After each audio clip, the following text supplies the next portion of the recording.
దేవుడిని విడిచిపెడతావో వారి ద్వారా నీకేమొచ్చింది? మనుషుల ద్వారా నీకేమొచ్చింది అన్నాడు? మనుషుల ద్వారా ఏమొచ్చింది అంటే మరణం వచ్చింది. మనుషుల ద్వారా మరణం వచ్చింది. అందుకంటాడు, ఈ నరులను నమ్ముటి కంటే యెహోవాను ఆశ్రయించుట మేలు అన్నాడు. ఎందుకన్నాడు తెలుసా అన్నమాట?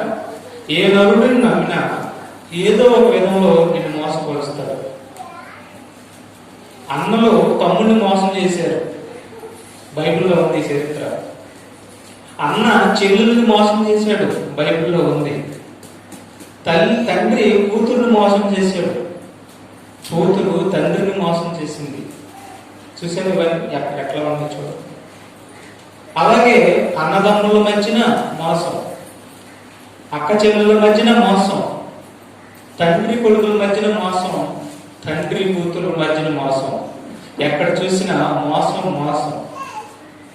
అంటే ఎవరిని నమ్మినా మోసంగా ఉంటుంది. చూసారా? ఎవరిని నమ్మినా ఏమైపోతుంది? కొంచెం సేపు మంచిగానే ఉన్నట్టుగా ఉంటున్నారు, తర్వాత దాని రూపాన్ని చూపిస్తున్నారు మనుషులు. ఈ ప్రపంచంలో ఎక్కువగా అదే జరుగుతుంది. దాని రూపం కనిపిస్తుంది మనుషుల్లో, దాని యొక్క లక్షణాలు కనిపిస్తుంది మనుషుల్లో. అందుకే దేవుడు ఏమన్నాడంటే, అయ్యా అది అందరిని ఆవరించేసింది, ఎవరిని వదలదని అందరిని ఆవరించేసింది అదృశ్య శక్తి సాతాను. దాని లక్షణాలు ప్రతి ఒక్కరిని పట్టేస్తాయి. ప్రతి ఒక్కరిని పట్టుకుంటే కాబట్టి మీరు మనుషుల విషయంలో జాగ్రత్త పడండి అన్నాడు.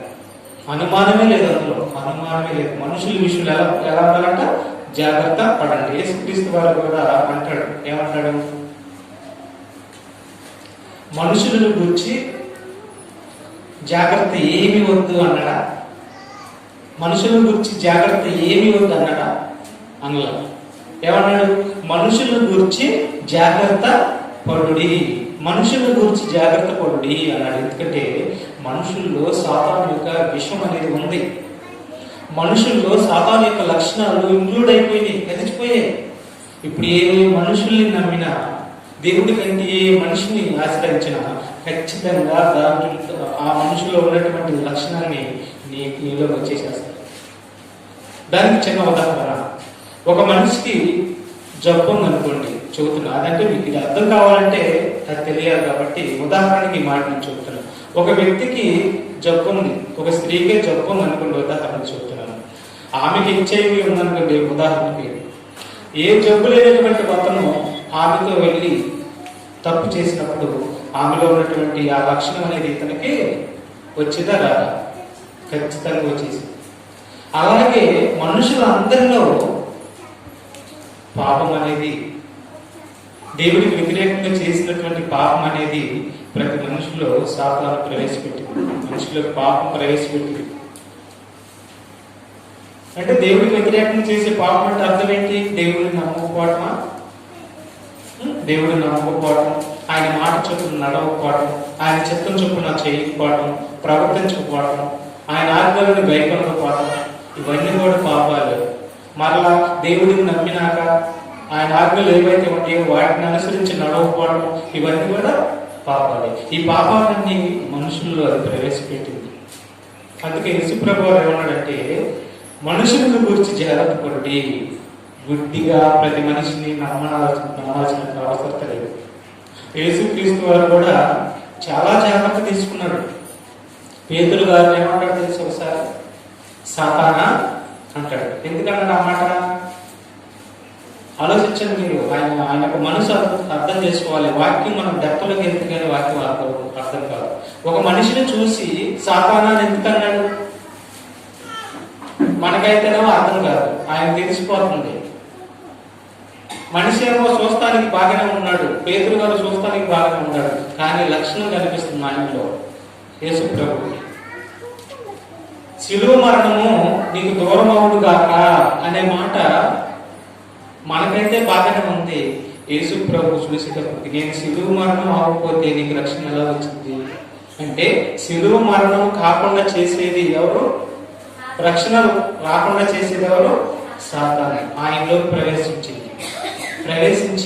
శిలువ మరణం నీకు దూరం అవును గాక అన్నది. అప్పుడు అన్నాడు, సాతానా నువ్వు నా వెనక ఎందుకు మోసపూరితమైన ఆలోచనలు నువ్వు కలిగి ఉండవు అని అంటాడు. అంటే ఆయన పసిగడుతున్నాడు చూడండి. అదే పేతురు గారు లక్షణం పక్కన ఉన్న వాళ్ళకి ఏమంటాడు? పక్కన అదే మాట ఫాలో అయ్యారు అనుకోండి, శిలువ మరణం దూరం కాక, శిలువ మరణం దూరం కాక అని పేతురు గారు ఉన్నట్టు ఇంకా 10 మంది అన్ని దూరం కాక అన్నారు అనుకోండి. అప్పుడు పేతురు గారిలో ఉన్నటువంటి లక్షణం 10 మందికి వెళ్ళిపోయింది. అప్పుడు అది చూడటానికి మంచిగానే ఉందా? చూడటానికి మంచిగానే ఉంది. కానీ దేవుడు యేసుప్రభు ఏమన్నాడు? పేతురు గారిని సాతానా అన్నాడు. అంటే శిలువ మరణం దూరం అవ్వాలని అనుకుంటున్నావా నువ్వు? అది దూరం చేస్తే లోకానికి రక్షణ రాదు కదా అని ఆయన పసిపెట్టాడు. కాబట్టి సాతానా అని మాట్లాడాడు. అంటే పైకి మనుషులుగా కనిపిస్తున్నారు కానీ వారి హృదయాల్లో సాతాను ఎన్నో ప్రవేశపెట్టింది. అందుకే మొట్టమొదట మనుషుల వలన ప్రపంచంలోకి ఏమొచ్చింది? మనిషి వలన ప్రపంచంలోకి ఏమొచ్చింది? మనుషులందరికీ ఏమొచ్చింది? మరణం వచ్చింది అన్నాడు. యేసుక్రీస్తు వారి ద్వారా లోకానికి ఏమొచ్చింది? రక్షణ వచ్చింది. మొట్టమొదటి మనుషుల వలన లోకంలోకి ఏమొచ్చింది? మరణం వచ్చింది. అంతకుముందు మరణం లేదు. వాళ్ళు అతిక్రమించడం వలన, వాళ్ళు దేవుడికి వ్యతిరేకంగా బ్రతకటం వలన, సాతాను వారిని మోసపరచడం వలన మనుషులందరిలోకి ఏమొచ్చిందంటే మరణము వచ్చింది. ఇంకొకటి, వాళ్ళు తప్పు చేస్తేనే మనుషులందరికీ మరణం వచ్చిందా? లేకపోతే మనుషులందరూ పాపం చేయడం వలన మనుషులందరికీ మరణం వచ్చిందా? అంటే మనుషులందరూ కూడా పాపం చేయడం వలన, అంటే దేవుడికి వ్యతిరేకంగా బ్రతకటం వలన మనుషులందరిలోనికి మరణం వచ్చేసింది. చూసారా? మనుషులందరిలోకి ఏమొచ్చింది? మరణము వచ్చేసింది. కాబట్టి నరులను నమ్మటానికి అంటే మాట్లాడొద్దని కాదు, స్నేహం చేయొద్దని కాదు, నీ శత్రువులను కూడా ప్రేమించండి అన్నాడు. కానీ వారిలో ఉన్నటువంటి లక్షణాన్ని మీకు అంటకుండా చూసుకోండి, అది చెప్తుంది.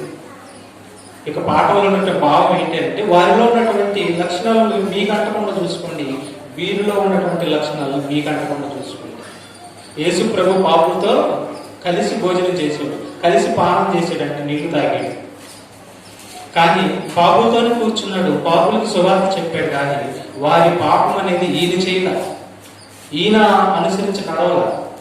అలాగా కలిసి ఉండొచ్చు, మాట్లాడచ్చు, కానీ వారి లక్షణాలు మాత్రం నీలోనికి రాకుండా చూసుకోవాలి. ఎవరు నీలో కంటే అర్థం ఏంటంటే వాక్య ప్రకారం ఎవరైతే ప్రవర్తిస్తారో వారిలోనికి వారి లక్షణాలు రాకుండా చూసుకోవాలి. అందుకని మన బైబిల్ నుంచి కొన్ని విషయాలు ఏమేమి విషయంలో మోసపోయారో, ఎలాగా మోసపోయారో వీటన్నిటిని మన బైబిల్ నుంచి చూస్తాం. మనిషి దేవుడినే మోసం చేశాడు, చేయలా? మనిషి దేవుడినే మోసం చేశాడు. తండ్రి అనే దేవుడిని మోసం చేశాడు, యేసుక్రీస్తు వారిని మోసం చేశాడు, పరిశుద్ధాత్మ దేవుడిని మోసం చేశాడు, అన్నలో తమ్ముడిని మోసం చేశారు. మరి కయ్యేను తన తమ్ముడిని చంపేసేసాడు. ఒక రక్త సంబంధం మధ్యనే సావు జరిగిందంటే అర్థం ఏంటి చెప్పండి? ఒక రక్త సంబంధం మధ్యనే హత్య జరిగిందంటే అర్థం ఏంటి చెప్పండి? నమ్మటానికి లేకుండా పోయింది. చూసారా? అంటే దేవుడిని నమ్మితే, దేవుడిని ఆశ్రయిస్తే, అలాగని నేను వాళ్ళతో పలకను, ఎంతో స్నేహం చేయను, వారి బాబులు వారితో కలిసి కూర్చోను, అది కాదు అర్థం. వాళ్ళలో ఉన్నటువంటి లక్షణాలు మనం రానికుండా చేసుకుంటూ వారికి సువార్త చెప్పి వారి దేవుడు నడిపించాలి. అలా ఉండాలి. చూడండి, కీర్తన గ్రంథము 118 అధ్యాయము 8వ వచనం చదవండి. కీర్తన గ్రంథము 118 అధ్యాయము 8వ వచనం చదవండి. మనుషులను నమ్ముకొనుట కంటే, బైబిల్ అందరూ దీన్ని ప్రేమ పెట్టారా? మనుషులను నమ్ముకొనుట కంటే యెహోవాను ఆశ్రయించుట మేలు. చూసారా? నరులను నమ్ముకొనుట కంటే యెహోవాను ఆశ్రయించుట మేలు. చూసారా? నరులను నమ్ముట కంటే యెహోవాను ఆశ్రయించుట మేలు అన్నాడు. చదువుకున్న రాజులను నమ్ముకొనుట కంటే, రాజులను నమ్ముకొనుట కంటే యెహోవాను ఆశ్రయించుట మేలు. అన్యజనులందరూ చూసారా ఏమన్నాడు? రాజులను ఆశ్రయించుట కంటే యెహోవాను ఆశ్రయించుట మేలు. నరులను నమ్ముట కంటే యెహోవాని ఆశ్రయించుట మేలు. నమ్ముకున్నట్టు మేలు. అంటే ఇక్కడ నరులు అంటే ఎవరో ఉద్దేశం? కొందరా? ఏ ఒక్కరోనా? కాదు, అందరూ. ఎందుకంటే అందరూ నరులు అని అన్నాడు, అందరినీ నరులు అన్నాడు. ఈ అందరిలో ఏముందని చెప్పాను నేను? ఏ లక్షణాలు పెట్టిందని చెప్పాను సాతాను? ఆదాము అవ్వలో లక్షణం పెట్టింది. ఏంటది? ఆజ్ఞాతిక్రమము చేసే లక్షణం, తిరుగుబాటు చేసే లక్షణం, చెప్పిన మాట వినని తత్వం సాతాను వారిలోకి ప్రవేశపెట్టింది, అవ్వలోకి ప్రవేశపెట్టింది. అవ్వ తన లక్షణాన్ని చూపించేసింది. తన లక్షణాన్ని చూపించిన తర్వాత తన భర్తకి ఇచ్చింది. తన భర్త ఆమె ద్వారా మోసపరచబడ్డాడు కాదంటారా? ఆజ్ఞనిచ్చాడు ఆయనకి, కానీ భార్య మాట విని తిన్నాడు, ఆమె ద్వారా మోసపరచబడ్డాడు. అంటే నారి వలన నరుడికి ఏమొచ్చింది? మరణం వచ్చేసింది. ఆజ్ఞ అతిక్రమం జరిగిపోయింది. అందుకని మనం తినొద్దని కాదు, పెడితే తినొద్దని కాదు, తినాలి, కానీ చాలా జాగ్రత్తగా ఆలోచించాలి. స్త్రీ అయినా పురుషుడైనా నేను చేసే పని దైవానుసారంగా ఉందా, వాక్యానుసారంగా ఉందా అని పురుషుడు ఆలోచించాలి, స్త్రీ కూడా ఆలోచించాలి. ఆలోచించి అది వాక్యానుసారం అయితే చేయలేదా, అది వాక్యానుసారంగా కాకపోతే మీరు ఏది చేయకూడదు. గుర్తుపెట్టుకోండి. ఇప్పుడు మనుషులలో సాతాను ఏమేమి ప్రవేశపెట్టింది? ఇక్కడ ప్రభు ఏమంటాడు? నరులను నమ్ముట కంటే యెహోవాను ఆశ్రయించుట మేలు అని భక్తుడు తన మనసులో ఉన్నది తెలియపరచాడు. ఇప్పుడు మనుషులు ఎందుకు నమ్ముకోవాలని అన్నాడంటే మనుషుల్లో ఏముందో చూడండి, సాతాను ఏమి ప్రవేశపెట్టిందో చూడండి. ఒకసారి 2 తిమోతి పత్రిక 3వ అధ్యాయము, తిమోతికి రాసిన 2వ పత్రిక 3వ అధ్యాయము మొదటి నుంచి చదవండి. అంత్య దినములలో అపాయకరమైన కాలములు వచ్చునని తెలుసుకొను. ఇక్కడ విషయాన్ని గమనించాలి. అంత్య దినములు అంటే ఎప్పుడు ప్రారంభమైంది?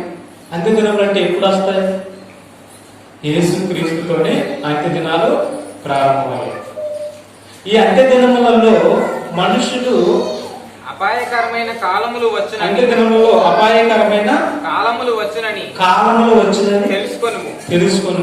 ఎలాగనగా మనుషులు స్వార్థప్రియులు. చూడండి, అపాయకరమైన కాలములు వచ్చునని, కాలం వచ్చిందని, అపాయకరమైన కాలాలు వస్తాయంట.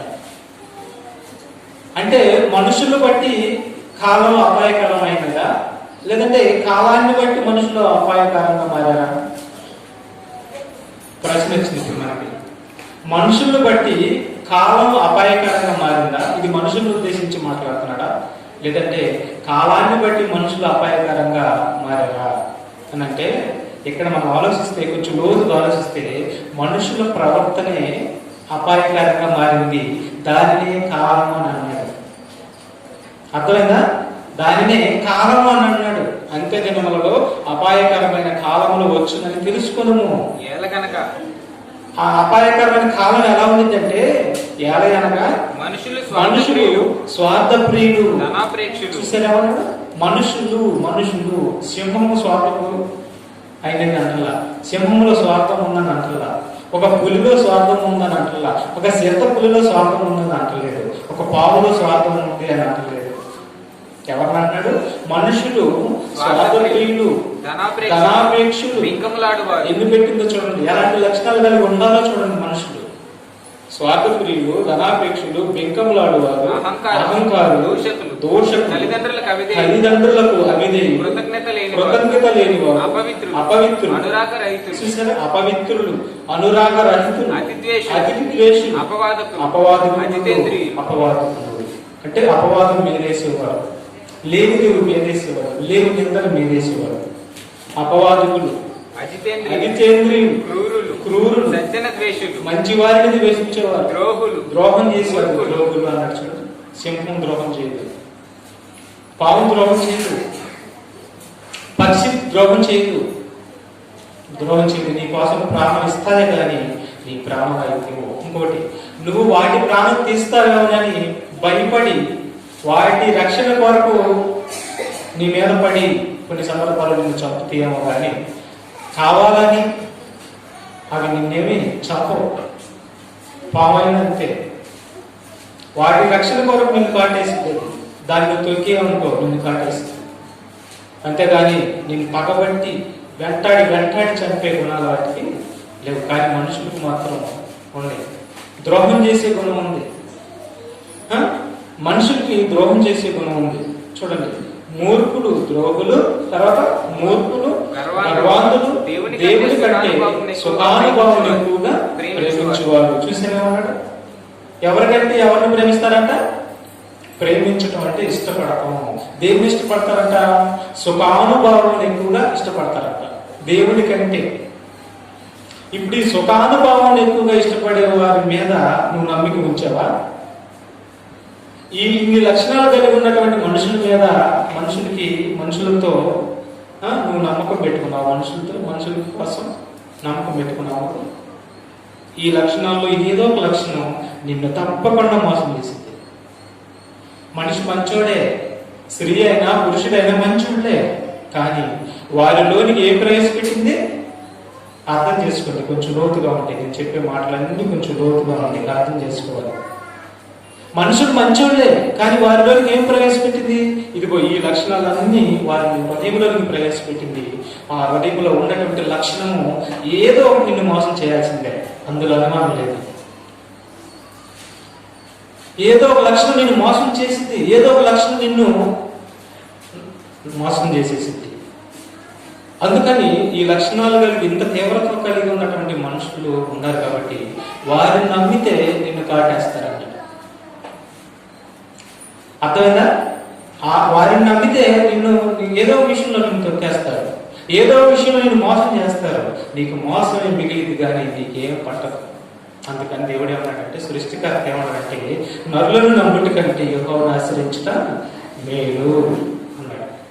ఆయనలోనికి మంచి లక్షణాలు ఉన్నాయి. ఆయన మంచి మనసు గలవాడు, సాత్వికుడు, దీన మనసు గలవాడు, ప్రేమ గలవాడు. నువ్వు కష్టపడుతున్నా, నువ్వు కన్నీరు పెట్టుకుంటున్నా, నువ్వు బాధల్లో ఉన్నా నిన్ను చూస్తా ఊరుకునే దేవుడు కాదు.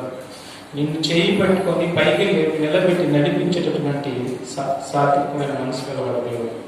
ఆయన ఆశ్రయిస్తే నువ్వు బ్రతుకుతావు, ఆయన నమ్ముకుంటే నువ్వు బ్రతుకుతావు, నేను బ్రతికిస్తాడు.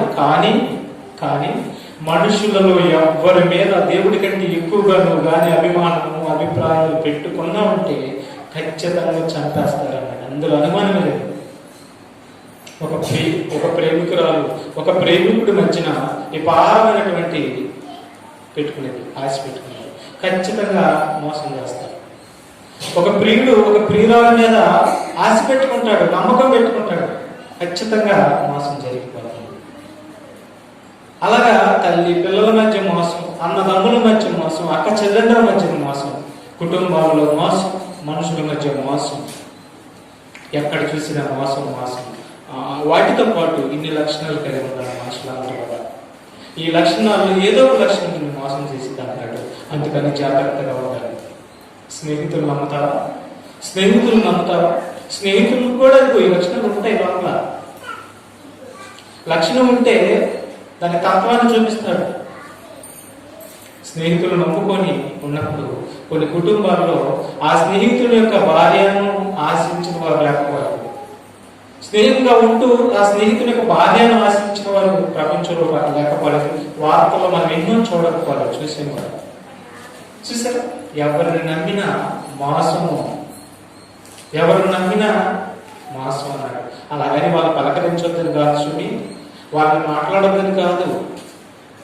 మాట్లాడచ్చు, పలకరియవచ్చు, వాక్యం చెప్పవచ్చు, కానీ వారిలో ఉన్నటువంటి లక్షణాలు మనకు అవ్వకుండా చూసుకోవాలి. ఎందుకంటే ఈ లక్షణాలన్నీ వాళ్ళకు ఉంటాయి కాబట్టి కొంచెం ఉంటాయి, మనలో కూడా ఉంటాయి. మనలో దేవుడు కడిగేసాడు, శుద్ధీకరించాడు. మరలా ఆ లక్షణాలు మనలో మనం చూసుకుంటూ ఎదుటి వారిలో ఉన్నటువంటి ఆ లక్షణాలు మనలో రాకుండా చూసుకోవాలి. కాబట్టి ఇప్పుడు మొదటి నుంచి కొన్ని వచనాలు మన బైబిల్ ప్రకారం పరిశీలిద్దాం. ఒకసారి కీర్తన గ్రంథం కూడా చూడండి, 146 వచనం. కీర్తన గ్రంథము 146 వచనం చదవండి.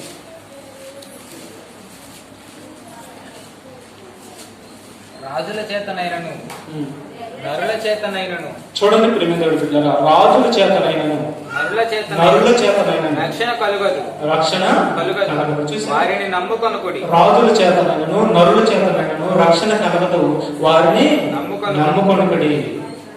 వారి ప్రాణము వెడలిపోవును. వారు వెళ్ళిపోతారు, వెడలిపోయింది. వారు మంటి పాలగుదురు. మట్టిలో గడిచిపోయి కొనుక్కుంటారయ్యా. పురుగు వారిని తినేసింది. రక్షణ వారి వలన లేదు, నరుల వలన లేదు. వారి ప్రాణం పోయింది. ప్రాణం పోకుండా ఎవరైనా ప్రపంచంలో ఉంటారా? లేరు కదా, చూస్తున్నాం కదా. మట్టిలో కొనుక్కుంటారు కదా. ఎంత డోళ్ళైనా కోట్లకు పడగెత్తిన మట్టి పోలవుతారు. ఎందుకు? వారి మీద నమ్మకం పెట్టుకుంటారు. మట్టిలో నుంచి లేపగలిగిన శక్తివంతమైనటువంటి దేవుడి మీద నమ్మకం పెట్టుకోవాలి. మట్టిలో పడుకున్న నిన్ను మట్టికి మట్టి అయిపోయావు. నీ ఎముకలు కూడా ఇరిగిపోయినాయి. మట్టి నిన్ను శుభ్రంగా తినేసింది, కానీ నిన్ను లేపుతాడు అన్నాడు. నీ ఎముకలు కలిసిపోతాయి. నీ దేహం మరలా మహిమ దేహంగా మారెత్తి సమాధిలో నుంచి నిన్ను బయటికి లేపుతాను అంటున్నాడు. ఎవరు నమ్ముకుంటే? యెహోవాను ఆశ్రయిస్తే, యెహోవాను నమ్ముకుంటే నీకు మేలు, నిత్య జీవం అనే పేరు నీకు వచ్చింది. ప్రాణం పోయే మనిషిని నువ్వు నమ్మితే నీకేం లాభం లేదు. చచ్చిపోయిన తర్వాత మట్టిలో పండుకునే మనిషిని నువ్వు నమ్మితే నీకేం ప్రయోజనము లేదు. దేవుడి కంటే మనుషులు ఎక్కువగా నమ్ముతున్నావా, ఆశ్రయిస్తున్నావా? వారిలో ఉన్నటువంటి లక్షణాలు, వారిలో ఉన్నటువంటి విష బీజాలు నిన్ను కలుస్తాయి, నిన్ను కాటేస్తాయి. వారిలో ఉండే పాములు ఉన్నాయి, కట్టల పాము పిల్లలు ఉన్నాయి. చూపించాను 2 తిమోతి పత్రిక 3వ అధ్యాయం 1 నుంచి 5 వచనాలు మీకు చూపించాను నేను. ఇవన్నీ కూడా పిల్లలు, పాము పిల్లలు, విష సర్పాలు అవన్నీ నిన్ను కాటేస్తాయి. అందుకని ఈ ప్రపంచంలో చూడండి ఎన్ని కార్డులు పడి బలైపోయిన ఉంటారు. మన పేపర్ చూస్తే తెలిసింది.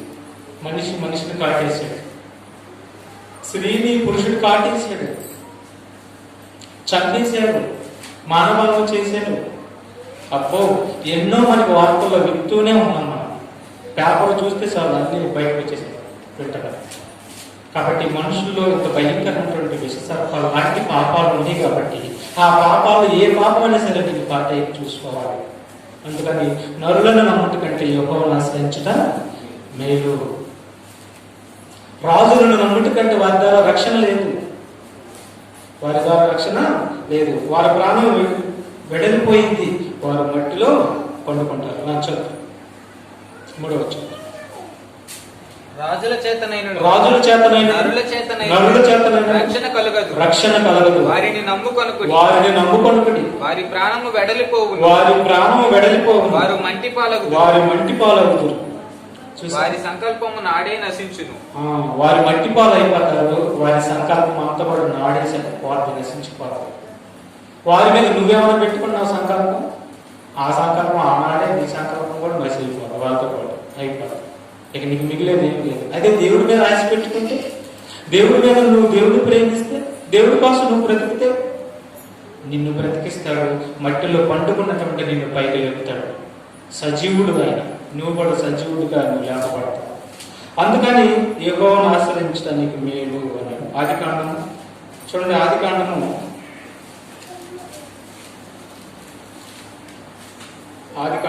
4వ అధ్యాయం చూడండి. 4వ అధ్యాయము 1వ వచనం. ఆదాము తన భార్య అయిన హవ్వను కూడిన ఆమె గర్భవతి కయీనుని కని యెహోవా దయ వలన నేను ఒక మనుషుని సంపాదించుకున్నాను. తరువాత ఆమె అతని తమ్ముడొక హేబేలును కనెను. హేబేలు గొర్రెల కాపరి, కయీను భూమిని సేద్యపరచువాడు. కొంతకాలమైన తర్వాత కయీను పొలము పంటలో కొంత యెహోవాకు అర్పణగా తెచ్చెను. హేబేలు కూడా చూసారంటే యెహోవాకు అర్పణగా తెచ్చాడు హేబేలు, కయీను. అలాగే హేబేలు కూడా తమ తొలిసూరు పుట్టినటువంటి మందలో క్రొవ్విన వాటిని కొన్ని అర్పణగా తీసుకొచ్చాడు. ఈ క్రొవ్విన వాటిని అర్పణగా తెచ్చాడు. తర్వాత ఆ మనస్సు కూడా, హేబేలు మనస్సు కూడా దేవుడికి చక్కగా నచ్చింది, బాగుంది. కయ్యేను మనసు బాగోలా. ఆల్రెడీ కయ్యేను యొక్క హృదయాన్ని, కయ్యేను యొక్క మనసుని సాతాను పట్టేసింది. హత్య చేసే గుణం అనే లక్షణం అతను పెట్టేసింది. పెట్టిన తర్వాత చూడు, ఆ లక్షణం పెట్టిన తర్వాత తమ్ముడని చూడడం. జాగ్రత్త సుమి, అందుకన్నాడు నరులను నమ్ముట కంటే యెహోవాను ఆశ్రయించడం మేలు. సాతాను పెట్టినటువంటి ఆ లక్షణం లోపల ఉంది. అసూయ పడ్డాడు, పగ పెంచుకున్నాడు, కక్ష పెంచుకున్నాడు. ఆ కక్ష, ఆ పగ క్రోధంగా మారింది. తన తమ్ముడిని చంపటానికి తీవ్ర రూపాన్ని దాల్చాడు. తన తమ్ముడిని పొలంలో ఒంటరిగా ఉన్నప్పుడు తమ్ముడిని కొట్టి చంపేసేసాడు. అంటే అంటే అర్థం ఏముంది? మరి అన్నే కదా, తమ్ముడే కదా, తమ్ముడిని ఇష్టపడ్డాడు కదా దేవుడు. రేపు నేనైనా, నా తమ్ముళ్ళకి నేనైనా దేవుడికి ఇష్టమైనటువంటి బలి నా మనసు బాగు చేసుకుని దేవుడి దగ్గరికి వెళ్తానని అనుకోవచ్చు కదా. స్వార్థము పెట్టింది, అసూయ పెట్టింది, పగ పెట్టింది. ఆ పగ, ఆ అసూయ మరి హత్య చేయడానికి దారితీసింది. చూసారా? అందుకని నరులను నమ్ముట కంటే యెహోవాను ఆశ్రయించుట మేలు. జాగ్రత్తగా ఉండమంటున్నాడు. అలాగని వాళ్ళని దూరం చేసుకోమని కాదు అర్థం. జాగ్రత్త వహించాలి. లోకంలో ఏడ చూసినా కానీ, లోకంలో ఎటు చూసినా కానీ, మన లోకంలో ఎటు వెళ్తున్నా కానీ జాగ్రత్త కలిగి ఉండాలి.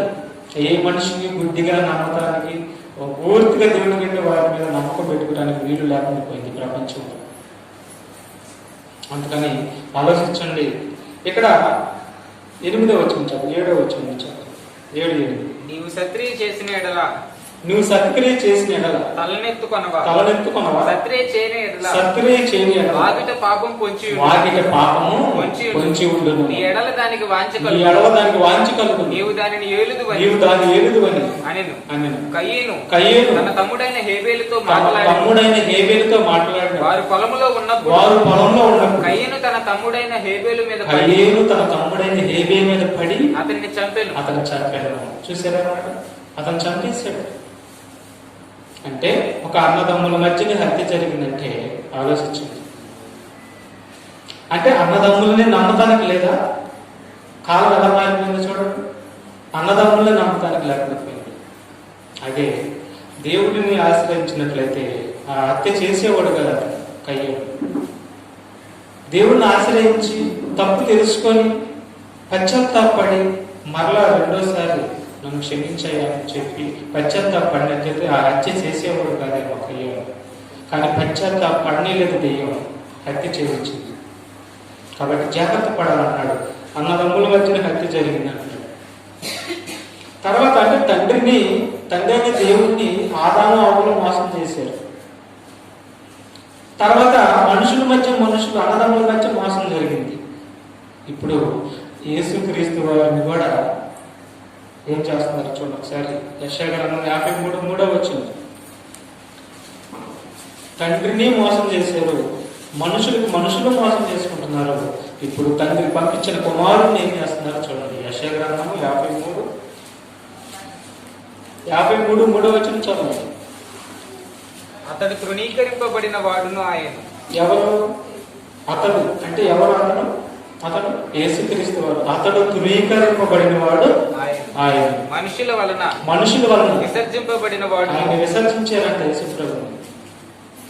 వ్యసనాక్రాంతుడు గాను. ఏమండి? విసర్జించారంట యేసుప్రభుని. ఏం చేశాడు మీకోసం ఆయన విసర్జిస్తానికి? ఎందుకు విసర్జించారు ఆయన్ని? ఆనాడు యూదులు ఎన్నో స్వస్థతలు చేశాడు వాళ్ళ ముందు. వాళ్ళకి భోజనం పెట్టాడు, ఎన్నో ఆహారం తెచ్చాడు, ఎన్నో మేలు చేశాడు వాళ్ళకి. ఇటు శారీరకంగా ఎన్నో ఆహారం వాళ్ళకి తెచ్చాడు, ఎన్నో రోగాలు తగ్గించాడు, ఎన్నో వ్యాధులు తగ్గించాడు. తర్వాత వాళ్ళ ఆత్మలకు పట్టిన రోగాలు ఉంటే ఆ రోగాలకి మందు తన ప్రాణాన్ని ఇచ్చాడు, తన రక్తాన్ని ఇచ్చాడు. ఇచ్చినటువంటి యేసుక్రీస్తుని వాళ్ళు ఏం చేశారంట? తిరస్కరించారంట, నమ్ముకోలేదంట ఆయన్ని. ఈనాడు కూడా ప్రపంచంలో చూడండి ఎక్కువ శాతం నమ్మిన వారే, మీ పాఠం చెప్పిన ఒకసారి, నమ్మిన వారే ఈ దేవుణ్ణి నమ్మలేదంట. అంటే ఆయన మాట వినలేదంట. నమ్మిన వారు ఇప్పటికీ వింటలేదంట. అలాగే మరి ఆయనను తునీకరింపబడిన వాడిగా చేశాడంట. ఆయన మాట ఎవరు వినలేదంట ఆనాడు ఎక్కువ శాతం. మనుషుల వలన విసర్జింపబడిన వాడును, ఆయన మనుషుల వలన విసర్జింపబడిన వాడిగా ఉన్నాడంట. వ్యసనాక్రాంతుడుగాను, వ్యాధిని అనుభవించిన వాడుగాను, మనుషులు చూడనల్లని వాడుగాను ఉండెను. చాలు చూసారు ఎట్లా ఉన్నాడు. అంత చూడనన్నవాడిగా అయిపోయాడు ఆయన. అంత తిరస్కారం చేశారు ఆయన మీద, చేశారు. అంటే ప్రాణమిచ్చిన యేసు ప్రభుని నమ్మలేదు వాళ్ళు. ప్రాణమిచ్చిన యేసు ప్రభుని వాళ్ళు ఏం చేశారు? సిలువ వేయడానికి ముందు కొట్టారు, ఉమ్ము వేశారు, పిడిగుద్దులు గుద్దారు, భయంకరంగా మాట్లాడారు. నమ్ముకున్నాడు వారిని. 12 మంది శిష్యులు నమ్ముకున్నాడా? 12 మంది శిష్యులు నమ్ముకొని వారి కోసం తన ప్రాణమే పెట్టాడు. ఇంకా చాలా మందిని నమ్ముకొని వారి కోసం ఆయన ప్రాణమే పెడితే ఈ 12 మందిలో ఒక ఆయన ఏం చేస్తాడు? ఈ 12 మందిలో ఒక ఆయన ఏం చేస్తాడు? మోసం చేస్తాడు. ప్రాణం నుంచి కొన్నటువంటి ఒక ఇస్కారియోతు యోధ ఆయన మాట వినకుండా 30 వెండి నాణ్యాలకి మోసం చేసేది ఆయన. అంటే యేసు ప్రభుని మోసం చేశారా ఆనాడే? మరి ఈనాడు కూడా యేసు ప్రభుని నమ్ముకొని బాప్తిసం తీసుకొని మరలా లోకంలో పడిపోయేవు అంటే, మరలా పాపంలో పడిపోయేవు అంటే యేసు ప్రభు నిన్ను నమ్మాడు. నువ్వు నా బిడ్డవని అనుకున్నాడు. నీ బిడ్డవనుకొని నీ కోసం ప్రాణం పెట్టి నిన్ను కొనుక్కున్నాడు. మరలా లోకంలో నీ తీరు మారతలేదు అంటున్నాడు, నీ మాట మారతలేదు అంటున్నాడు, నీ గుణగణాలు మారతలేదు అంటున్నాడు. నువ్వు మోసం చేస్తున్నావు యేసు ప్రభుని అంటున్నాడు. చూసారా? యేసు ప్రభుని మోసం చేస్తున్నారు. తండ్రి అయిన దేవుని మోసం చేశారు. ఇప్పుడు ఇంకెవరిని మోసం చేస్తున్నారు చూడండి. అపోస్తలుల కార్యాలు 5వ అధ్యాయం, అపోస్తలుల కార్యాలు 5వ అధ్యాయము 1వ వచనం నుంచి 3వ వచనం నుంచి. అప్పుడు పేతురు అననీయ, ఈ భూమి వెలలో కొంత దాచుకొని పరిశుద్ధాత్మను మోసపుచ్చుట సాతాను ఎందుకు నీ హృదయమును ప్రేరేపించాను. ఎవరు ప్రేరేపించారంట? సాతాను నీ హృదయమును ఎందుకు ప్రేరేపించాను అని అంటున్నాడు. తర్వాత అది నీ యొద్దనున్నప్పుడు నీదే కదా అమ్మిన పిమ్మట అది నీ వశమై ఉండలేదా? ఎందుకు ఈ సంగతి నీ హృదయంలో ఉద్దేశించుకున్నావు? నీవు మనుషులతో కాదు దేవునితోనే అబద్ధమాడితివని వానితో చెప్పాను. అననీయ, ఈ మాటలు వినుచూని పడి ప్రాణము విడువగా వారికి అందరికీ. ఎందుకు పరిశుద్ధాత్మని మోసపుచ్చున్నావు? నువ్వు మనుషులతో కాదు దేవుడితోనే అబద్ధమాడుచున్నావు. చూసారా? అననీయ సల్ఫీరాలు పరిశుద్ధాత్మని మోసపుచ్చారు. పరిశుద్ధాత్మతో నిండి ఉన్నటువంటి పేతురు గారు అడుగుతుంటే మాకేం తెలియదు, ఎందుకే అమ్మేమని నిర్భయంగా సమాధానం చెప్పారు. అలాంటి నిర్భయంగా సమాధానం చెప్పిన మనలో కూడా ఉన్నారేమో చూసుకోవాలి. అలా ఉంటే పరిశుద్ధాత్మకు వ్యతిరేకంగా వాళ్ళు మాట్లాడుతున్నారు. అర్థమైందా? భయం ఉండాలి. ఇప్పుడు వాళ్ళు పరిశుద్ధాత్మకి వ్యతిరేకంగా బ్రతికారు. పరిశుద్ధాత్మతో అబద్ధం ఆడుతున్నారు. ఆ అబద్ధం ఆడారు, వారి ప్రాణాల మీదకి తెచ్చుకున్నారు. పరిశుద్ధాత్మని మోసపుచ్చుతున్నారు. అలాగే మనం కూడా బాప్తిసం తీసుకున్న తర్వాత పరిశుద్ధాత్మను పొందుకున్నటువంటి మనం బాప్తిసం తీసుకోక ముందు అన్నిటికీ ఒప్పుకున్నాం. మనం తల బాగా ఊపాం, అన్నిటికీ ఒప్పుకున్నటువంటి మనం బాప్తిసం తీసుకున్న తర్వాత ప్రతిది కూడా అబద్ధాలు చెబుతాం. చెప్పలా? ప్రతిది కూడా అబద్ధాలే. మన సంఘంలో ఏదైనా పని ఉంది, ఈ పనికి మీరు ఇంతమంది రావాలని మనం నిర్ణయం చేసాం కదా, ఎవరు రావాలి. మరి ఒప్పుకున్నామా? రోజు ఒప్పుకున్నాక చేతిగా వస్తున్నారా? మరి ఎవరితో అబద్ధం ఆడుతున్నారు? ఇప్పుడు పరిశుద్ధాత్మతో అబద్ధం ఆడుతున్నారు. పరిశుద్ధాత్మ మాట ఇచ్చారు, దేవుడికి మాట ఇచ్చారు, మీరు పరిశుద్ధాత్మతో అబద్ధం ఆడుతున్నారు. చూడండి, పరిశుద్ధాత్మని మోసపుచ్చుతున్నామంట. మనం మోసపుచ్చేవారు ఉన్నారంట. అలా పరిశుద్ధాత్మను మోసపుచ్చితే శరీరంగా ప్రాణాలు పోవచ్చు. పరిశుద్ధాత్మను మోసపుచ్చటం వలన వారి ఆత్మనిత్య నరకానికి పోవచ్చు.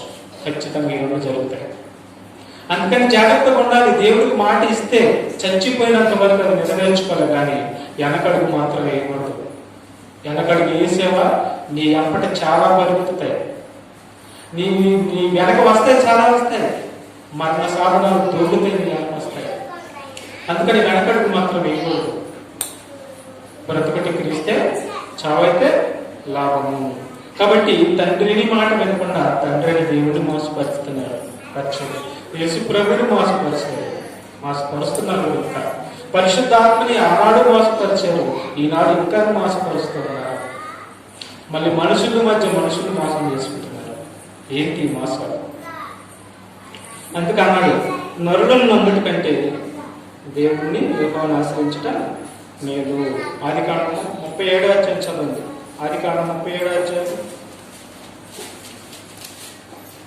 12-14 వచనాలు. ఆదికాండము 37వ అధ్యాయం 12-14 వచనాల వరకు చదవండి. అతని సహోదరులు షెకెములో తన తండ్రి మందను మేపుటకు వెళ్ళిరి. అప్పుడు ఇశ్రాయేలు యోసేపును చూచి నీ సహోదరులు షెకెములో మంద మేపుచున్నారు, నిన్ను వారి వద్దకు పంపెదను రమ్మన్నప్పుడు అతడు మంచిదని అతనితో చెప్పాను.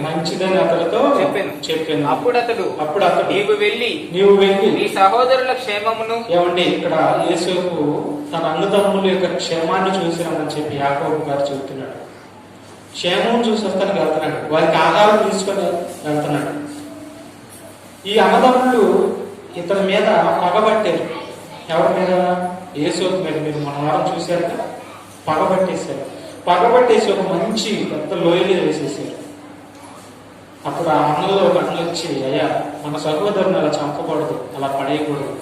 ఇదిగో మిద్యాను వర్తికులు ఐగుప్తుకి వెళ్తున్నారు, వారికి అమ్మేసేద్దామని చెప్పి వాళ్ళకి అమ్మేసేస్తారు గోతిలో నుంచి తీసి. అంటే ఆ అన్నదమ్ములు చంపాలని ప్లాన్ కాదు. అంటే అన్నదమ్ముల మధ్య హత్యలు జరుగుతున్నాయి. అన్నదమ్ముల మధ్య ప్రాణాలు తీసుకునేటటువంటి తత్వం వస్తుంది. అందుకని నరులని నమ్ముకోకూడదు. నరుల్ని దేవుడి కంటే ఎక్కువ వారిని నువ్వు నమ్మకో.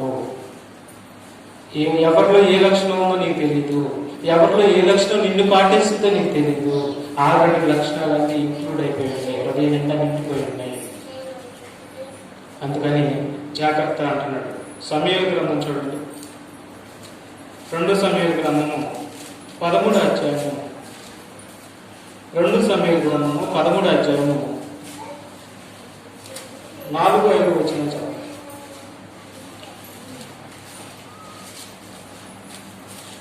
రాజకుమారుడవైన నీవు నానాటికి చిక్కుపోవుటకు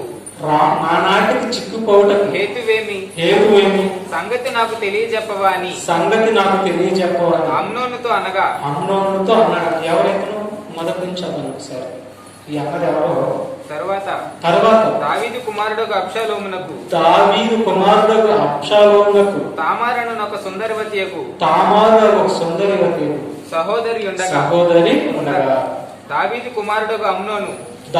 కుమారుడు అమ్నోను ఆమెను మోహించెను. ఆమెను ఏం చేశాడంట? మోహించెను అని భయపడింది. మోహించెను. ఆ తర్వాత తామారు కన్య అయినందున ఆమెకు ఏమి చేయవలనన్న దుర్లభమని అమ్నోను గ్రహించి చింతాక్రాంతుడై తన చెల్లెలైన తామారును బట్టి చిక్కిపోయింది. ఏంటిది? తన చెల్లెలైనటువంటి తామారుని బట్టి ఏమైపోతాడంట? చిక్కిపోతాడంట. ఏముంది అతనిలో ఉన్నటువంటి లక్షణం ఏంటి? అతనిలో ఉన్నటువంటి గుణం ఏంటి? ఏం పెట్టింది సాతాను అతనిలోకి? చెల్లులు. కానీ సాతాను పెట్టినటువంటి ఆ గుణానికి ఈ బంధం కనిపించకుండా కళ్ళకి కనుమొప్పు చూపిస్తుంది. బంధాన్ని కూడా విసిరి పక్కన పడేస్తారు అది పెట్టినటువంటి లక్షణానికి. చెల్లుల మీద వ్యామోహం కలిగి చెల్లుని మోహించి ఏం చేశాడంట? చిక్కిపోతున్నాడంట. కళ్ళు చిక్కిపోయి తగ్గిపోతున్నాడంట. ఇంతతోటి ఇలా జరిగింది. ఇప్పుడు ఇంకొంచెం చదవండి, ముందు చదవండి. అమ్నోనునకు మిత్రుడు ఒకడు ఉన్నాడండి. ఈ మిత్రుల వల్లనే పాపం మునిగితే అన్నట్టుగా ఈ మిత్రుడు ఎలాంటి డైరెక్షన్ ఇస్తున్నాడు చూడండి. ఈ స్నేహితుడు ఏంటి నువ్వు చేసే పని తప్పు కదా, ఆమె నీ చెల్లెలు కదా, అలాంటి తప్పుడు అభిప్రాయం నీకు ఉండకూడదు మానేశ్వయ్యా అని మంచి సలహా ఇవ్వాల్సింది ఈ మిత్రుడు. ఎందుకంటే నరులను నమ్ముకంటే యెహోవాను ఆశ్రయించడం మేలు అనే మాటని మనం చెప్పుకుంటాం కాబట్టి అది అర్థం కావాలి. కాబట్టి ఏ విధంగా మనం మోసపోతారో మోసం చేస్తారో మనకు అర్థం కావాలని చెప్పబడుతుంది ఈ మాటలు. ఇక్కడ ఆ మిత్రుడు ఏం చేశాడు చూడండి, ఏం సలహా ఇస్తున్నాడు? అమ్నోనునకు మిత్రుడు ఒకడు ఉండేను. అతడు దావీదు సహోదరుడైన షిమ్యా కుమారుడు. అతని పేరు యెహోనాదాబు. ఈ యెహోనాదాబు బహు కపటము గలవాడు. అతడు ఆలోచించాలి. ఇక్కడ మీరు ఆలోచించాలి. కపటము గలవాడు అంటే అతని హృదయంలో కపటం ఉంది. ఈ కపటము అమ్నోనుని కొడుతుంది. ఇప్పుడు సలహా ఎంత దేవతలకు తెలుసా మీకు? మాటే కదా విన్నలు అనుకుంటారేమో మీరు. మాటకున్న పవర్ ఇంత అంత కాదు, ప్రాణం తీసి వదిలిపెట్టింది మాట. అందుకని మీ మాటలు కృతజ్ఞత వచ్చినమే ఉచ్చరించుడు కానీ మీ నోట భూతులైనను సరస్వక్తులైనను ఇక సంబంధించినటువంటి దుర్భాష ఏదైనా మీ నోట రావద్దు అన్నాడు. ఎందుకంటే దాని ప్రభావము చాలా తీవ్రతగా వెళ్ళిపోతుంది. ఇప్పుడు ఇతని మిత్రుడి యొక్క మాట అమ్నోనుని బాగా ప్రేరేపించి అతని సావు కారణమైపోయింది. అమ్నోను చచ్చిపోతాడు. అబ్షాలోము అమ్నోను చంపేసేస్తాడు ఊరుకోడు. చూసారా ఎంత చక్కటి సలహా ఇస్తున్నాడు. అందుకని చక్కటి సలహాలు ఇస్తారు కాబట్టి కొంచెం మనుషులతో జాగ్రత్తగా ఉండాలని చెప్తున్నాడు. మనుషులు నమ్మకండి, అంత గుడ్డిగా మనుషుల్ని నమ్మకండి.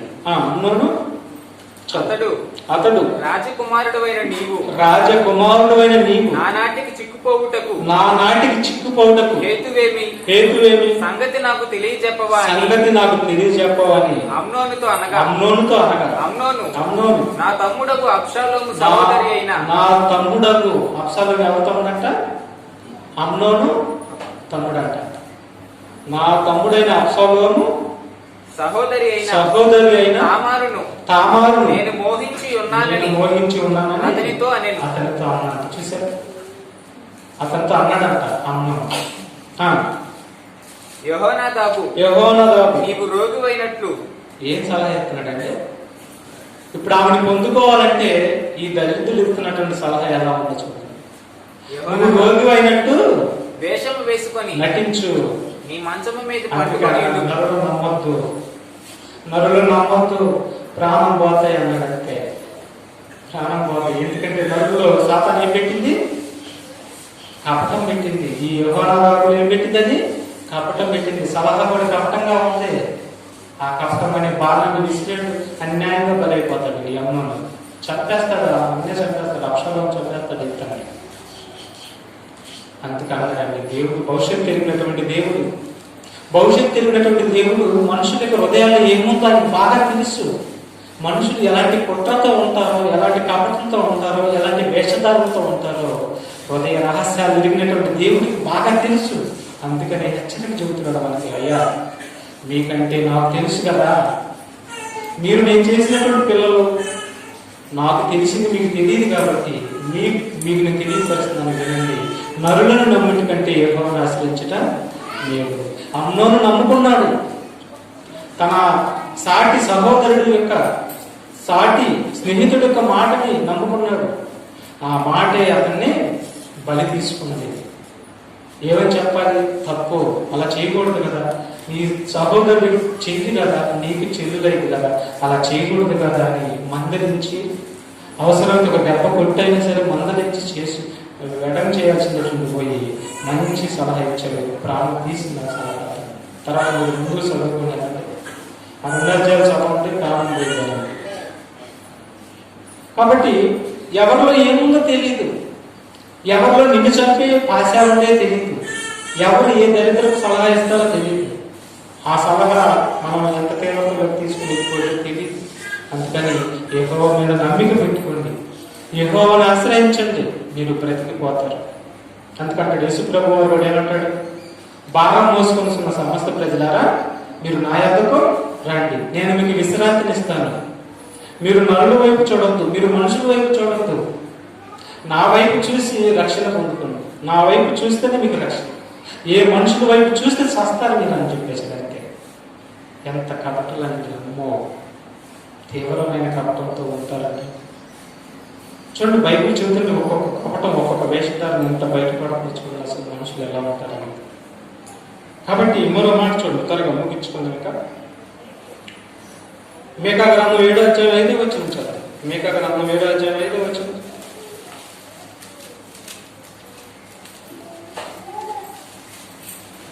మీకా గ్రంథము 5వ అధ్యాయము 7వ వచనం చదవండి. 7వ అధ్యాయం 5వ వచనం చదవండి. స్నేహితుని యందు నమ్మిక ఉంచవద్దు, ముఖ్య స్నేహితుని నమ్ముకొనవద్దు. నీ కవిటిలో పండుకొని ఏమన్నాడంటే ముఖ్య స్నేహితుడిని నమ్ముకొనవద్దు. ఎందుకన్నాడు ఆ మాట? అమ్నోని యొక్క చిలికాడు, అమ్నోని యొక్క స్నేహితుడు అమ్నోని ఏం చేశాడు? తప్పుడు సలహా ఇచ్చాడు. తన ప్రాణాన్ని పోతానికి ఆ సలహాయే కారణమైంది. కాదని మీరు అనలేరు. చదవండి, బైబిల్ చదవండి. కాదు అవును మీకే అర్థమైపోయింది. కాబట్టి చూడండి, చదవనమాట మరలా చదువు. స్నేహితుని యందు నమ్మిక ఉంచవద్దు. అది ఏం చెప్పాడు చూసారా? స్నేహితుని మీద నమ్మిక ఉంచొద్దని సృష్టికర్త చెప్పినప్పుడు ఆయన చెప్పాడే నేను నమ్మిక ఉంచుతానని నువ్వు అనుకుంటే ఏదో ఒకనాడు నువ్వు ఏడుస్తావు. నీ రహస్యాలన్నీ అతనితో చెప్తావు. నీ రహస్యాలన్నీ చెప్తావు. చెప్పిన తర్వాత నువ్వు అతనితో ఏదో ఒకనాడు ఇద్దరికి ఘర్షణ పడింది. ఖచ్చితంగా నువ్వు చెప్పిన రహస్యాలన్నీ మళ్ళీ ఇంకొకటి చెప్తాడు. అర్థమైందా? మరలా ఇంకొకటి చెప్తాడు. దయచేసి అర్థం రికార్డ్ అవుతుంది. చూడండి, మరలా ఏంటి లేని వాళ్ళకి చెప్తాడు. అందుకని స్నేహితులు నమ్మిక ఉంచొద్దు. తర్వాత ముఖ్య స్నేహితుడు నమ్ముకొనవద్దు. ముఖ్య స్నేహితుడు అనేవాడు ఎవడైనా ఉండడేమో వాడే నీ కొంప ముంచుతాడు అన్నాడు. వాడు నమ్ముకోవడం చెప్తున్నాడు. నీ కవిటిలో పండుకొని ఉన్న తర్వాత నీ కవిటిలో పండుకొని ఉన్న దాని ఎదుట నీ పెదవుల ద్వారమునకు కాపు పెట్టుము. ఏం పెట్టుము? కాపు పెట్టు. అంటే నీ పడక మీద పండుకున్నటువంటి నీ భార్య దగ్గర కూడా నీ రహస్య సంబంధమైన మాటలు ఏది కూడా చెప్పగలరు. ఇదేంటండి? ఇంత విచిత్రమైన మాట ఏంటండి? మీకు తెలియదండి. దేవుడు చెప్పాడండి, ఖచ్చితంగా నమ్మి తీరాలి. దేవుడు భవిష్యత్తు తెలియనటువంటి దేవుడు. ఎవరి స్త్రీలో దాని లక్షణాలు పెట్టకుండా వదలదు, పురుషుల్లో దాని లక్షణాలు పెట్టకుండా వదలదు. పెట్టింది కాబట్టి నీ మాటలు ఏమైనా సరే అవి బాగా ఇతరుల దగ్గర నువ్వు విన్న మాటలు కావచ్చు, లేదంటే నిన్ను గురించి ఏదైనా రహస్యం కావచ్చు, నువ్వు ఖచ్చితంగా నీ భార్య దగ్గర నోరు అదుపులో పెట్టుకున్నాడు. ఎందుకన్నాడు ఆ మాట? మళ్ళీ ఆ మాట వెనుకున్నటువంటి భావం ఏంటి, అర్థం ఏంటి ఆలోచించండి. మీ ఇద్దరి మధ్యన ఏదో ఒక రోజు మరలా ఏదైనా ఘర్షణ వచ్చింది అనుకోండి, ఆ మాట తీసుకెళ్లి మరల తల్లిదండ్రులు చెప్పేసింది. చెప్పదా? ఖచ్చితంగా చెప్పేసింది. అలాంటి మాట అన్నాడు, అలాంటి అంట, ఇలాంటి అంట అని ఖచ్చితంగా ఇలా మాటలో చెప్పేసింది. ఆ తల్లిదండ్రులు ఊరుకుంటారా? వాళ్ళు 10 మంది చెప్తారు. అందుకని నీ భార్య దగ్గర కూడా నోరు సెటప్ అన్నాడు. కుటుంబ సంబంధ విషయాలు మాట్లాడు, తప్పలేదు. ఏదైనా సరే చెప్పకూడని విషయం, రహస్యం ఏదైనా సరే జాగ్రత్తలు పెట్టుకుని పెదవులు దాటినివ్వండి. ఏదైనా నీ పెదవులు దాటినయా ఆమెలోకి వెళ్ళిపోతాయి. ఆమెలోకి వెళ్ళి ఉంచుకునేది అనుకున్నావా? ఖచ్చితంగా పెదవులు బయటపడాల్సింది. అందుకని నీ పక్కన పడుకున్నటువంటి భార్య దగ్గర కూడా నోరు కాసుకో అంటున్నాడు. అంటే ఇక్కడ ఆలోచించండి, భార్య దగ్గర కూడా నోరు కాసుకోమంటున్నాడంటే, స్నేహితుల దగ్గర జాగ్రత్తగా ఉండమంటున్నాడంటే, అన్నదమ్ముల మధ్యన జాగ్రత్తగా ఉండమంటున్నాడంటే, తల్లిదండ్రుల దగ్గర జాగ్రత్తగా ఉండమంటున్నాడంటే, మరి ఇప్పుడు ఎవరు నమ్మాలి చెప్పండి? ఆలోచిస్తున్నారా? ఎవరిని నమ్ముదని చెప్పండి. అందుకన్నాడు, దేవుడిని తప్ప నువ్వెవరిని ఎక్కువగా ప్రేమించినా, యశుప్రభు అంటాడు కదా, నాకంటే ఎక్కువగా మీరు ఎవరిని ప్రేమించొద్దు, ఎందుకంటే భవిష్యత్తు తెలియని దేవుడు ఆయన. నాకంటే ఎక్కువగా ఎవరిని ప్రేమించినా మీకు దెబ్బడిపోతుందని చెప్పాడు, మీకు నాశనమే అని చెప్పేసి. అలాగని ప్రేమించొద్దని కాదు సుమి, తల్లిని ప్రేమించాలి, తండ్రిని ప్రేమించాలి, భార్యని ప్రేమించాలి, భర్తను ప్రేమించాలి, వారి అవసరతలు తీర్చాలి. భార్య అవసరత భర్త, భర్త అవసరత భార్య, పిల్లల అవసరత తల్లిదండ్రులు, తల్లిదండ్రుల అవసరతలు పిల్లలు. ప్రేమ కలిగి ఉండాలి. కానీ కొన్ని విషయాల్లో నువ్వు జాగ్రత్త కలిగి ఉండాలి.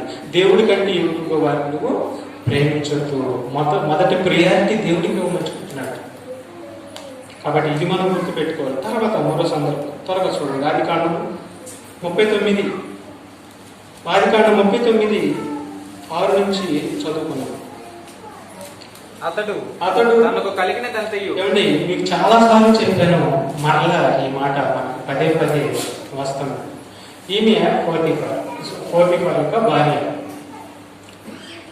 ఈ పోతీఫర్ని ఈమె మోసం చేస్తుంది. చూడండి, ఇప్పుడు భర్తని ఆమె ఏం చేస్తుంది? మోసం చేస్తుంది. భర్తని మోసం చేసేది కొందరైతే, భార్యని మోసం చేసేది మరికొందరు. అంటే ఒకరి పట్ల ఒకరు మోసం జరుగుతుంది ప్రపంచంలో. అంటే భార్యాభర్తల మధ్య కూడా మోసం జరుగుతుందా? జరుగుతుంది. మరి వాళ్ళేం నమ్ముతారు? అందుకని ఈ భార్యాభర్తలు ఇద్దరు కూడా దేవుడిని నమ్ముకుంటే వారిలో ఉన్నటువంటి లక్షణాలన్నీ ఎరిగిపోతాయి. అందువల్ల వాళ్ళు ఇంకెవరైనా మనుషులు నమ్ముకున్నందు వల్ల వాళ్ళకి వచ్చే లాభం ఏం లేదు, ఇంకా అది ఎక్కువైపోయింది. అందుకని దేవుడు నమ్ముకుంటే ఇరిగిపోతుంది. ఇక్కడ ఈమె తన భర్తనే మోసం చేయబోయింది. మోసపరచబడేవాడు గట్టిగా ఉన్నాడు కాబట్టి, సింహంలో అంటాడు కాబట్టి, సింహ బలుడు కాబట్టి ఆమె వేసిన వలని తప్పించుకొని ఆ వలలో నుంచి పరిగెత్తుకుంటూ వెళ్ళిపోయాడు. అదే స్త్రీ లోలుడైతే లొంగిపోయేవాడు, పడిపోయేవాడు, బలైపోయేవాడు. అతను అక్కడ ఉన్నది సింహం లాంటివాడు. సింహ బలుడైన యేసోపు ఆమె అంతటా సరే లక్ష్యం లేదు ఆయనకి. పురుషుడే. తర్వాత ఆయనకి అసేనాకు అనే ఆమెతో పెళ్లి అయింది. ఆ రాజకుమార్తెని అతనికి ఇచ్చి పెళ్లి చేస్తారు. 2 పిల్లలు పుడతారు. మనసే, ఇంకా ఇంకొకటి చెప్పండి, ఎవరైనా తెలిసిన చెప్పండి. మనస్సే అతను, ఇంకొక అతని పేరు ఏంటి? ఎఫ్రాయిం. వీళ్ళిద్దరు పుడతారు. అంటే మగాడు కాదని కాదు అర్థం, మగాడే. కానీ ఇక్కడ స్త్రీతో అక్రమ సంబంధం పెట్టుకున్నంత మాత్రం అతను మగాడని కాదు అర్థం. అది కాదు మగతనం అంటే. దేవుడు చెప్పిన మాట నెరవేర్చడం మగతనం, దేవుడి చిత్తము నెరవేర్చడం అనేది మగతనం.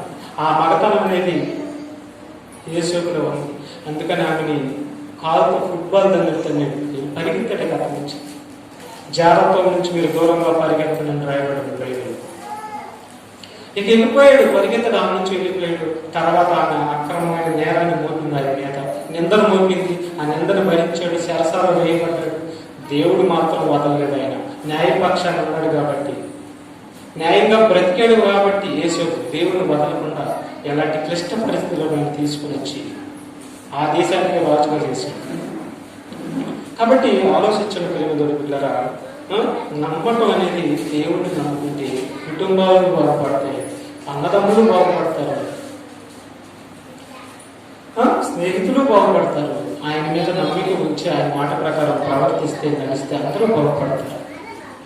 ఒక మనిషి మీద ఒక మనిషి భారమైనటువంటి నమ్మకం పెట్టుకుంటే చివరికి మట్టి పాలైపోతారు, చివరికి నరక పాలైపోతారు. మిగిలేదు ఏం లేదు. నిజం ఇది. కావాలంటే మీ భవిష్యత్తులో చూడండి, ఏ ఒక్కరు మిగలరు కూడా. తర్వాత చదవండి రోమపత్రిక 1వ అధ్యాయం 30 వచ్చింది. రోమపత్రిక 1వ అధ్యాయం 30 వచ్చింది చదవండి. కొండెగాండ్రును చూడండి, మనుషులు ఇంకా ఎలా తయారైపోయారో చూడండి. కొండెగాండ్రును అపవాదకులను దేవద్వేషులను ఎవరి కొండెగాండ్రులు అన్నాడు. చూసారా?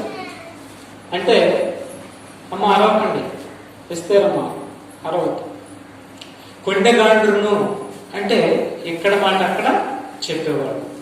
నువ్వేదైతే చెప్తావో అది తీసుకెళ్ళి కరెక్ట్గా నీ వ్యతిరేకత చెప్తున్నారు. కరెక్ట్గా అతను క్రాస్ చేస్తాడు ఆ మాటలన్నీ. చెప్పొచ్చా అట్ట? ఈ లక్షణం ఎవరిది? కొంచెము చెప్పే లక్షణం ఎవరిది? సాతానుది. అంటే నీవు ఎవరితో కూడా కొండాలు చెప్పకూడదు. కొండాలు చెప్పకూడదు అంటే కొండాలు చెప్పేవాళ్ళు ఉండాలా? ఉండాలి. మరి నువ్వు ఎవరిని నమ్మి ఏ మాట చెప్తావు?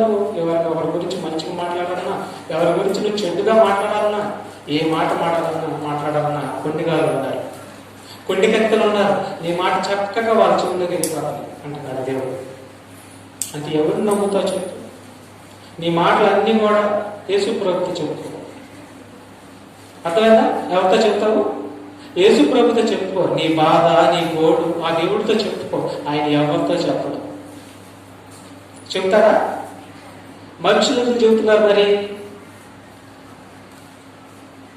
పోయే కాలం వచ్చింది, అవునా? దేవుడు వాళ్ళని పంపిస్తాడు మట్టిలోనికి.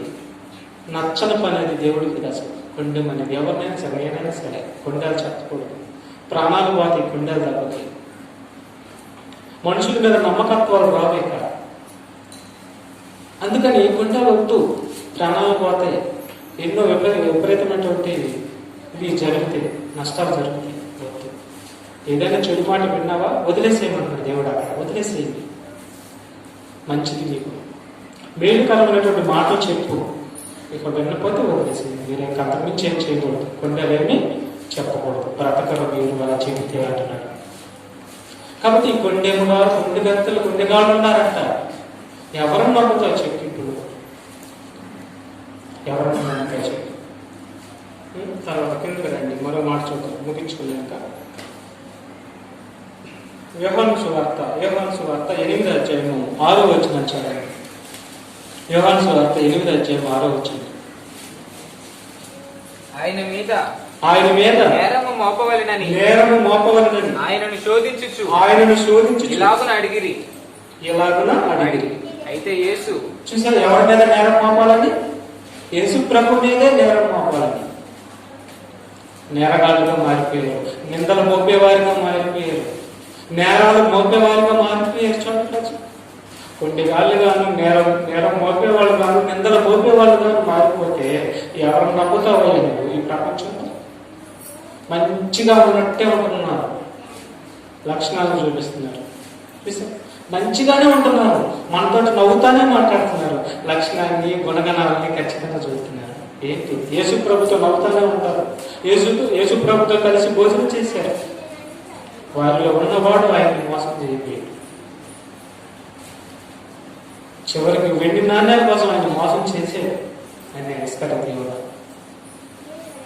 కాబట్టి ఆనాడు యేసు ప్రభుతో ఉన్న వాళ్ళు కూడా ఆయన మోసం చేయలేరు, ఆయన మీద నిందలు మోపారు. అంటే ఇంత విపరీతమైనటువంటి ధోరణిలో ఉన్నటువంటి మనుషుల్ని నువ్వు ఎవరిని నమ్ముతావు చెప్పు? ఎవరి మీద ఎక్కువగా నమ్మకం పెట్టుకుంటావు చెప్పు? నువ్వు ఎవరి మీద ఎక్కువగా నమ్మకం పెట్టుకున్నా మనకి తిప్పలు తప్పవు. ఎందుకంటే మనుషులు దేవుణ్ణి మోసం చేశారు, మనుషులు యేసు ప్రభువుని మోసం చేశారు, మనుషులు పరిశుద్ధాత్మ దేవుని మోసం ఇప్పటికీ చేస్తూనే ఉన్నారు. మనుషులకు వచ్చి మోసాలు జరుగుతున్నాయి. నిందలు మోపేవారు గాను, కొండలు చెప్పేవారు గాను, అపవాదులు వేసేవారు గాను, దుష్టులు గాను, దుర్మార్గులు గాను మారిపోతున్నటువంటి ఈ వేళ, ఈ కాలం అంతా అలా మారిపోయిన వేళ ఎవరి మీద నమ్మకం పెట్టుకుంటావు చెప్పు? సహోదరుడా, ఆలోచించు ఒకసారి. అందుకని నీ దేవుడి మీద నమ్మకం పెట్టుకో, నీ దేవుడి మాట విను, అన్ని విషయాల్లో ఆయనకు లోపడు, ఆయన పాద సన్నిధిలో బ్రతుకు, ఆయన కోసం బ్రతుకు. నిన్ను బ్రతికిస్తాడు, నిన్ను ఆదరిస్తాడు, నీ మరణ ఛాయలో నుంచి నిన్ను పైకి లేపగలిగినటువంటి సమర్థుడు. మనుషుల మాటలు వేస్ట్, వ్యర్థం, మనుషుల ఆలోచనలు వ్యర్థం. వ్యర్థమైపోయారు, మనుషులందరూ వ్యర్థమైపోయారు. అందుకని ఎందుకు వ్యర్థమైపోయారంటే ఈ లక్షణాలన్నీ ఉన్నాయి, అందుకని వ్యర్థమైపోయారు. ఈ వ్యర్థమైపోయిన వారి మీద నువ్వు నమ్మిక ఉంచుకుంటే నువ్వు కూడా వ్యర్థమైపోతావు. అందుకని దేవుడి మీద నమ్మిక ఉంచుకుంటే నువ్వు పనికొస్తావు, నీకు మేలే. చివరికి ఇంకో మాట చూడండి, ప్రార్థన చేసుకున్నాం. యెషయా గ్రంథము 4వ అధ్యాయం 40వ అధ్యాయం 6వ వచనం చదువు. యెషయా గ్రంథము 40వ అధ్యాయం 6వ వచనం. ఆలకించుడి, ప్రకటించుమని ఒకడు ఆజ్ఞ ఇచ్చుచున్నాడు.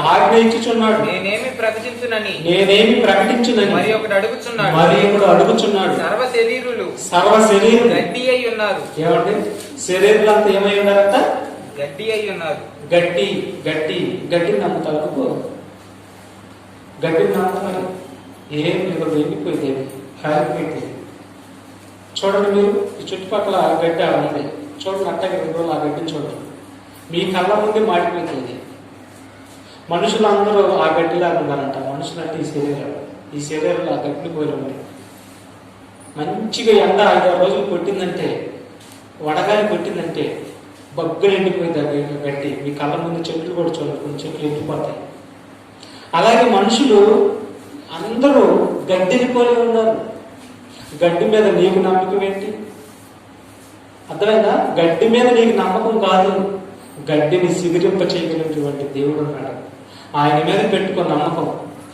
నీవు కూడా ఏదో ఒకనాడు కాలిపోతావు, నువ్వు కూడా ఏదో ఒకనాడు గడ్డి అయిపోతావు, అంటే చచ్చిపోతావు. నువ్వు కూడా నిన్ను లేపుతాడు, మళ్ళీ సిగిరింప చేస్తాడు, మరొక రూపాన్ని నీకు ఇస్తాడు, నిత్య జీవాన్ని నీకు ఇస్తాడు. ఆ నిత్య జీవాన్ని ఇచ్చేటటువంటి దేవుడి మీద నమ్మకం పెట్టుకోగాని మనుషులందరినీ దేంతో పోల్చాడు? గడ్డితో పోల్చాడు. అంటే కోట్లు ఉండగానే గడ్డి అయిపోయినట్టు వెళ్ళిపోతాడా?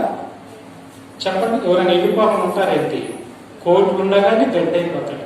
చదువు మాట బాగుంది. చదువు. ఆలకించుడి, ప్రకటించుమని ఒకడు ఆజ్ఞ ఇచ్చుచున్నాడు.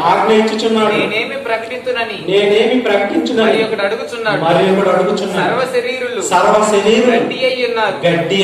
వారి అందమంతయు అడవి పువ్వు వలె ఉన్నది. అందమంతా ఏమేమన్నట? అడవి పువ్వు. అందమంతా కూడా చాలా మంది అందాన్ని చూసుకొని అతిశయపడతారట. వాటిని చెప్తుంది అది కూడా. ఈ అందం అంతా కూడా అడవి పువ్వు అన్నాడు. అంటే అడవి పువ్వు అంటే అర్థం ఏంటి? అడవిలో కాసే పువ్వు కొద్దిగా కాలమే అట్లా కనిపించింది, మధ్యాహ్నం వచ్చేసరికి వడబడిపోయి పడిపోయింది కింద. అలాంటి అందం అంటే మనుషులకి. యెహోవా తన శ్వాస దాని మీద ఓదగా గడ్డి ఎండును పువ్వు వాడును. ఈ శరీరం ఎండిపోద్ది, చచ్చిపోద్ది.